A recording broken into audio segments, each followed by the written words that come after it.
Assalamu alaikum my dear student. Beta, my name is Muhammad Qasim. I hope you all are fine. Today we are start our next lecture, which is lecture number 14, chapter number 2, data types, assignments and input output statement. Beta, this is the last lecture of your chapter number 2. So आपने इससे पहले previous lecture में इससे पहले कुछ statements को देखा था, ठीक है, उसके बारे में आपने समझा था। अब इससे नेक्स्ट जो आपके पास है वो है इनपुट स्टेटमेंट। तो बेटा फर्स्ट ऑफ ऑल हम उसकी डेफिनेशन को देखते हैं, उसके बाद समझने की कोशिश करते हैं।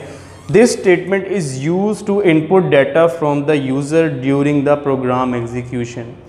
इनपुट स्टेटमेंट का क्या मतलब कि आपके पास जब प्रोग्राम एग्जीक्यूट हो जाएगा, यानी कि जिसे हम रन टाइम कहते हैं, रन टाइम के ऊपर जब आपसे यूज़र टेक्स्ट फील्ड पे आपसे टेक्स्ट मांगेगा या कोई नंबर्स मांगेगा तो उसे आप कहते हैं इनपुट डाटा। यूज़र से डाटा लेने को आप कहते हैं प्रोग्राम एग्जीक्यूशन के दौरान उसे आप इनपुट स्टेटमेंट कहते हैं। इसका जो सिंटैक्स है, अभी प्रीवियस काफ़ी सारी हमने जब एग्जांपल्स को देखा था, प्रीवियस जितने भी टॉपिक्स में उसमें आपने इनपुट स्टेटमेंट्स को देखा था। तो बेटा ये वही इनपुट स्टेटमेंट है जिसको आपको एक्सप्लेन करके यहाँ पे उसने बताया हुआ है, तो इसलिए आपको ज़्यादा मुश्किल नहीं होगी इसको समझने में। तो फर्स्ट ऑफ ऑल क्या सिंटैक्स है इसका? Input, then semicolon, then prompt screen, prompt string, commas, separated list of variables. ये बताया हुआ बेटा कि इसमें क्या क्या चीज़ आपके पास आ सकती है, ठीक है। डबल कोट्स में देना है, आपके पास सेमी कॉलन में देनी है आपने चीज़, तो ये सारा उसमें एक्सप्लेन किया हुआ है। सो इसकी एग्जांपल से देखते हैं। बेसिकली ये इनपुट स्टेटमेंट, प्रॉम्प्ट स्ट्रिंग और ये comma separated list of variables, ये है क्या चीज़? तो बेटा इसकी एग्जांपल है आपके पास, इसमें जो आपके पास पहली लाइन है उसमें इनपुट लिखा हुआ है, उसके बाद लिखा हुआ है एंटर द रेडियस। ये बेटा आपके पास वो प्रॉम्प्ट स्क्रीन है जिसके बारे में वो बात कर रहा है। इसमें अगर आपने मज़ीद कोई टेक्स्ट डालना है तो आप सेमी कॉलन डाल के इसको सेपरेट करके आप कुछ और भी लिख सकते हैं, ठीक है। ये टेक्स्ट को शो कराने के लिए ये डबल कोट्स में आपके पास प्रॉम्प्ट स्क्रीन पे शो होता है। प्रॉम्प्ट स्क्रीन यानी कि जो प्रॉम्प्ट पे रन टाइम पे आपके पास जो चीज़ शो होगी प्रॉम्प्ट स्क्रीन के ऊपर, उसको वो प्रॉम्प्ट स्ट्रिंग आपको कह रहा है। तो एंटर रेडियस इक्वल टू ये प्रॉम्प्ट स्क्रीन पे वैसी पेस्ट हुआ हुआ आपके पास आएगा, कोई फंक्शनैलिटीज़ की ऐसा परफॉर्म नहीं की जाएगी। कोमा, यही वाला coma separated list of variables, यानी कि कोमा आपने लगाना है। फिर जो वेरिएबल आपने लिखना है या लिखने हैं वेरिएबल्स, वो आप कोमा के बाद आप लिखते जाएंगे, कोमा से सेपरेट कर देंगे। फॉर एग्जांपल रेडियस है, नेक्स्ट कोई वेरिएबल आपने देना है बी, उसे नेक्स्ट देना है सी, तो आप कोमा लगा के वेरिएबल्स को सेपरेट करेंगे, ठीक है बेटा। तो ये आपके पास बेसिकली सिंटैक्स का मतलब है। तो नेक्स्ट आपके पास 20 पे उसने एक और वेरिएबल लिया हुआ है सर्कमफ्रेंस हैश के नाम से, इक्वल किया हुआ है जो फॉर्मूला है सर्कमफ्रेंस का 2 मल्टीप्लाई बाय पाई की वैल्यू है बेटा ये आपके पास। और रेडियस वो वेरिएबल है जिसमें आप इनपुट कराएंगे वैल्यूज़ को रन टाइम के ऊपर। प्रिंट किया है उसने सर्कमफ्रेंस इज़ इक्वल टू, और फिर आगे सर्कमफ्रेंस यानी कि जो फार्मूले में आपने चीज़ पुट की है उसे मल्टीप्लाई करने के बाद जो आंसर आता है वो सर्कमफ्रेंस के ज़रिए प्रिंट होके स्क्रीन पे आ जाएगा।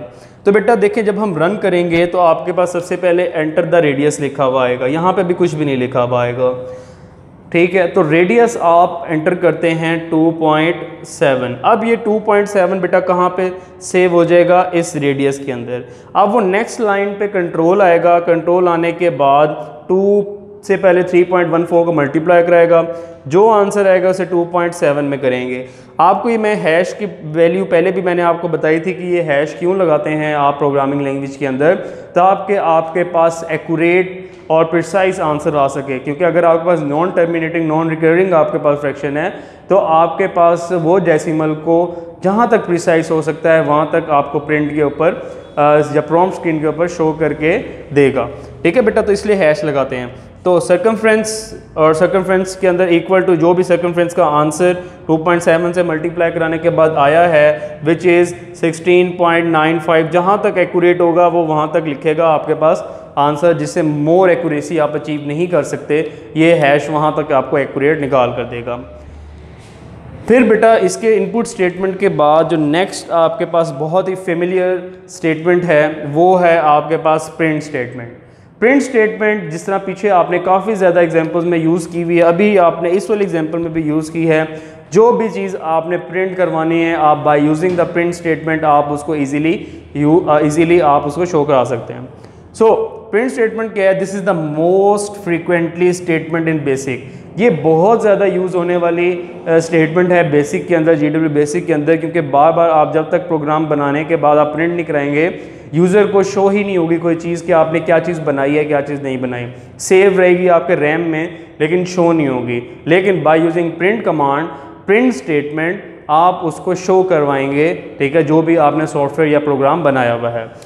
तो सिंटैक्स बेटा इसका क्या है? सिंटैक्स है कि सबसे पहले आप प्रिंट लिखेंगे, प्रिंट कैपिटल लेटर्स में लिखेंगे, लिस्ट ऑफ एक्सप्रेशन, जो भी आपने एक्सप्रेशन इसमें डालना है वो आप डालेंगे और कॉलन से उसको बंद कर देंगे। फॉर एग्जांपल मैंने एक लिस्ट बनाई है आपके पास बाय यूजिंग द लिस्ट बनाई है जिसमें मैंने एक स्ट्रिंग वेरिएबल यूज़ किया है $, ठीक है, जिसमें डाला है मैंने क्या चीज़? सिंध के नाम से। फिर उसके बाद कॉलन से क्या चीज़ होती है? वो चीज़ आपके पास जुड़ जाती है, ना कि उसके अंदर आ जाती है, जबकि सेमी कॉलन से बिल्कुल ही चीज़ सेपरेट हो जाती है। अब इसका कॉलन का क्या मतलब है? एक तो जुड़ी हुई है और दूसरी क्या चीज़ ये शो कर रहा है कि अभी आगे बात जारी है। तो कॉलन से इसे सेपरेट करेंगे, उसके बाद $, और उसके अंदर आपने क्या पुट कर दिया है? पंजाब। फिर $, उसके अंदर आपने क्या पुट कर दिया? NWFP, जिसे आप पख्तूनख्वा कहते हैं। तो बेटा अब ये चीज़ उसने इसमें पुट कर दी। अब यहाँ पे अगर आप इक्वल टू साइन नहीं डालते तो इट डजंट मीन के $, यानी स्ट्रिंग वेरिएबल के अंदर आपके पास सेव नहीं हुआ, ठीक है।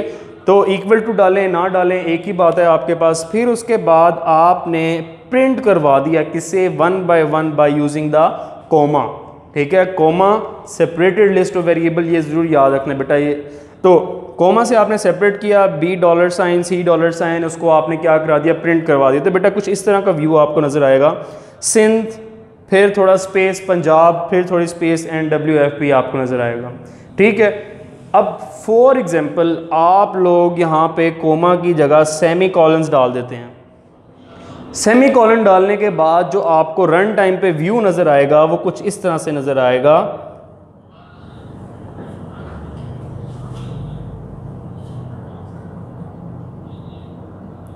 हाँ जी, सिंध, पंजाब, NWFP बेटा इस तरह से आपको शो होगा, इकट्ठा मिला हुआ, ठीक है, आपको वो शो होगा। कोई स्पेसिस, कोई चीज़ अलग अलग आपको नज़र नहीं आएगी, बल्कि इकट्ठी आपको नज़र आएगी। तो इसलिए सेमी कॉलन डालने से आपके पास इस तरह की चीज़ आपको शो होगी। तो बेटा ये थी आपके पास प्रिंट स्टेटमेंट और इनपुट स्टेटमेंट, जो पहले से आप इस चीज़ के बारे में फेमिलियर हैं। अब नेक्स्ट आपके पास जो स्टेटमेंट आती है ये है प्रिंट यूजिंग स्टेटमेंट। ये क्योंकि आपके लिए न्यू स्टेटमेंट है और ये प्रोग्राम में यूज़ भी की जाती है जब बशर्त ये कि आपके पास यूज़र की रिक्वायरमेंट क्या हैं जो आपसे सॉफ्टवेयर बनवा रहा है। तो सबसे पहले इसकी डेफिनेशन को देखते हैं कि वो कहता है कि this command is use to display numbers and strings on the screen in a specified format. क्या मतलब बेटा? वो कहता है कि आपके पास नंबर्स को या कोई भी स्ट्रिंग है आपके पास वेरिएबल, उसको शो करेगा, ठीक है, किसी भी फॉर्मेट पे, जो भी फॉर्मेट आप उसको सेट करेंगे, ठीक है। फॉर्मेट से क्या मुराद? Capital letters, small letters, numbers, decimal numbers, कुछ भी आपके पास ये चीज़ हो सकती है। तो वो स्पेसिफाइड फॉर्मेट की बात करें, किस फॉर्मेट में आप देंगे। तो इसका जो सिंटैक्स है प्रिंट यूजिंग, ये दो अलग वर्ड है बेटा। बच्चे अक्सर गलती करते हैं कि प्रिंट और यूजिंग को साथ करके लिख देते हैं, जबकि बेटा ये टोटली आपके पास अलग चीज़ है। प्रिंट अलग है, यूजिंग अलग है आपके पास। तो प्रिंट और साथ आपने इसको क्या कर देना है? यूजिंग, ये अलग आपके पास है, कैपिटल लेटर्स में लिखना है। देन आगे स्ट्रिंग एक्सप्रेशन, जो भी आप स्ट्रिंग का एक्सप्रेशन दे रहे हैं, या लिस्ट ऑफ एक्सप्रेशंस या एक्सप्रेशंस की पूरी लिस्ट है आपके पास, वो आप दे रहे हैं। लिस्ट ऑफ एक्सप्रेशन, जिस तरह ये लिस्ट ऑफ एक्सप्रेशन की एक मैंने आपको एग्जांपल यहाँ पे शो कराई हुई है। तो लिस्ट ऑफ एक्सप्रेशन या स्ट्रिंग एक्सप्रेशन के जरिए आप प्रिंट यूजिंग स्टेटमेंट को क्या करते हैं? यूज़ करते हैं, ठीक है बेटा। तो ये इस एग्जांपल से आपको मजीद क्लियर होगा। दो इसमें आपके पास बेसिकली आप फील्ड्स पढ़ेंगे, एक को आप स्ट्रिंग फील्ड्स पढ़ते हैं, एक को आप न्यूमेरिक फील्ड्स पढ़ते हैं। तो बेटा ये एग्जांपल आपके पास स्ट्रिंग फील्ड की है। आपने कॉलन के ज़रिए दो वेरिएबल्स लिए, एक के अंदर आपने वर्क सेव करवाया $, के अंदर, और $, के अंदर आपने हार्ड सेव करवाया। अब वर्क, हार्ड, दो आपने अलग अलग वर्ड्स दो डिफरेंट वेरिएबल्स के अंदर स्टोर करवा लिए हैं। अब प्रिंट यूजिंग स्टेटमेंट, अब बेटा तीन अलग अलग चीज़ें हैं। अभी आपके पास ये कॉलन है, ये आपके पास एक्सक्लेटरी मार्क है, सॉरी। तो इस एक्सक्लेटरी मार्क से आपके पास क्या होगा, वो बेसिकली जैसे ही आप ये मार्क लगाएंगे, इस मार्क से आपके पास जो आपके पास $8 साइन के अंदर वेरिएबल पड़ा हुआ है उसका पहला अल्फ़ाबेट जो क्या है आपके पास W, और उसके बाद जो $B साइन है उसका पहला अल्फ़ाबेट जो H है आपके पास, इसको वो क्या कर देगा, प्रिंट कर देगा। सिर्फ पहले पहले अल्फ़ाबेट्स को प्रिंट करेगा, बाकी को प्रिंट नहीं करेगा। लेकिन बेटा अगर आप इसको 2 स्लैशेस के ज़रिए स्लैश एक स्पेस देनी है और फिर स्लैश आप लिखेंगे तो ये पूरा का पूरा आपको वर्क हार्ड इकट्ठा प्रिंट करके देगा, वर्क हार्ड, कोई स्पेस इन दोनों के बीच में नहीं होंगी। लेकिन अगर आप स्लैश लगा के डबल स्पेस दे के फिर स्लैश लगाते हैं तो जिस तरह ये लगी हुई है, तो इसके होने से क्या होगा कि वर्क पर लिखेगा, वो वर्क लिखने के बाद एक स्पेस देगा, एक देगा लेकिन स्पेस, और लिख देगा क्या आपके पास, हार्ड। So work hard. तो इस तरीके से आप स्ट्रिंग फील्ड को यूज़ करते हुए अपने प्रोग्रामिंग लैंग्वेज के अंदर डिफरेंट अल्फ़ाबेटिकल ऑर्डर्स को आप क्या कर सकते हैं, प्रिंट करवा सकते हैं। जिस तरह इसकी डेफिनेशन में स्पेसिफाइड फॉर्मेट, अब देखो ना आपके पास स्ट्रिंग के 3 डिफरेंट फॉर्मेट्स हैं, जो भी फॉर्मेट आपको इसमें सही लगता है वो आप इसमें फॉर्मेट पंच कर दें। अब इसके बाद जो आपके पास नेक्स्ट जो फील्ड आती है, ये तो स्ट्रिंग फील्ड थी। अब नेक्स्ट एक और फील्ड भी है जो लास्ट फील्ड है आपके पास, it is called the numeric field.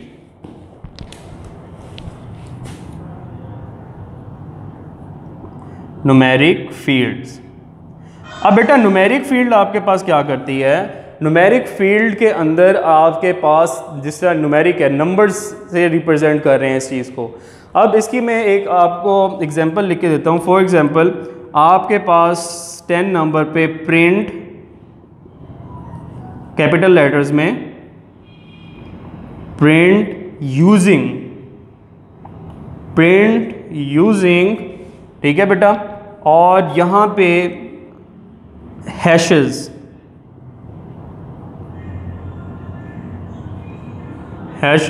For example 22.573। तो क्या मतलब, जब आपके पास प्रिंट होगी ये चीज़ तो ये हैशेस इसमें यूज़ करते हैं। हैशेस बेसिकली आपको नंबर्स की पोजीशन को डिपेंड करता है, यानी कि क्या कहने का मकसद है कि आपके पास होल नंबर और डेसिमल पॉइंट के बाद जो आपके पास उधर 3 डेसिमल प्लेसेस प्रिंट करने को कह रहे हैं, लेकिन इस हैशेस से वो समझेगा कि होल नंबर ये डेसिमल पॉइंट के बाद सिर्फ और सिर्फ आपने 2 डेसिमल नंबर्स को सेव करना है। तो आपके पास जैसे ही आप ये कमांड लिखेंगे तो आपके पास 22.57 फेच करके आ जाएगा। और अगर आप 20 पे यही प्रिंट यूजिंग कमांड लिखते हुए आप हैश डाल के, डबल हैशेस डाल के, फॉर एग्जांपल पॉइंट और एक हैश डालते हैं, तो बेटा आपके पास जो फॉर एग्जांपल 22.573 है तो आपके पास शो क्या होगा, 22.5 ओनली शो होगा। ठीक है बेटा। तो अगर आप ये हैश डालते ही नहीं हैं, सिर्फ और सिर्फ आप फॉर एग्जांपल डबल हैशेस डाल देते हैं और इधर पॉइंट डाल देते हैं, आगे कोई हैश नहीं डालते, तो सिर्फ और सिर्फ जो आपके पास होल नंबर वाला पार्ट है वही प्रिंट होके आपको शो होगा। बाकी आपके पास कोई भी डेसिमल नंबर्स जो आफ्टर द डेसिमल पॉइंट्स हैं वो आपको शो नहीं होंगे। तो बेटा इस तरीके से आप न्यूमेरिक फील्ड को यूज़ करते हुए आप अपने प्रोग्रामिंग लैंग्वेज के अंदर डिफरेंट फॉर्मेट को, again specified format, different formats use करते हुए आप किसी भी तरह अपना आंसर्स को मॉडिफाई कर सकते हैं। फॉर एग्जांपल एक यूज़र कैलकुलेटर आपसे बनवाने आया है और वो कहता है कि मुझे डेसिमल नंबर सिर्फ चाहिए 3, आगे कैलकुलेटर ना निकाल कर दे। तो बेटा आप क्या करेंगे, bye using the numeric field, ठीक है, ये यूज़ करते हुए आप फॉर्मेट सेट करेंगे कि पॉइंट के बाद 3 डेसिमल्स तक ही आपके पास आंसर आना चाहिए। तो बेटा इस तरह से प्रोग्राम, वो अगेन बात वही है जो मैंने शुरू में की कि यूज़र क्या आपसे डिमांड करता है सॉफ्टवेयर बनवाने के लिए, वो आप प्रोग्रामिंग के अंदर उस चीज़ को पंच करते हैं by using these concepts in basic. ठीक है बेटा। तो ये आपके पास स्ट्रिंग फील्ड और न्यूमेरिक फील्ड्स थी। तो बेटा आज के लेक्चर में आपने input statement, print using statement, फिर उसके अंदर स्ट्रिंग फील्ड और न्यूमेरिक फील्ड को पढ़ा है। अगर आपको इस लेक्चर में कोई चीज़ समझ नहीं आती तो बेटा आप ग्रुप्स के अंदर मैसेज करके पूछ सकते हैं, या इंडिविजुअल मैसेज करके भी आप मुझसे पूछ सकते हैं और चीज़ समझ सकते हैं। ठीक है बेटा, तो आई होप आपको आज का लेक्चर समझ आया होगा। हम नेक्स्ट लेक्चर में इंशाल्लाह इससे आगे पढ़ेंगे। अपना ख्याल रखें, अपने बड़ों की इज़्ज़त करें, अपने पेरेंट्स का एहतराम करें। थैंक यू बेटा, अल्लाह हाफ़िज़।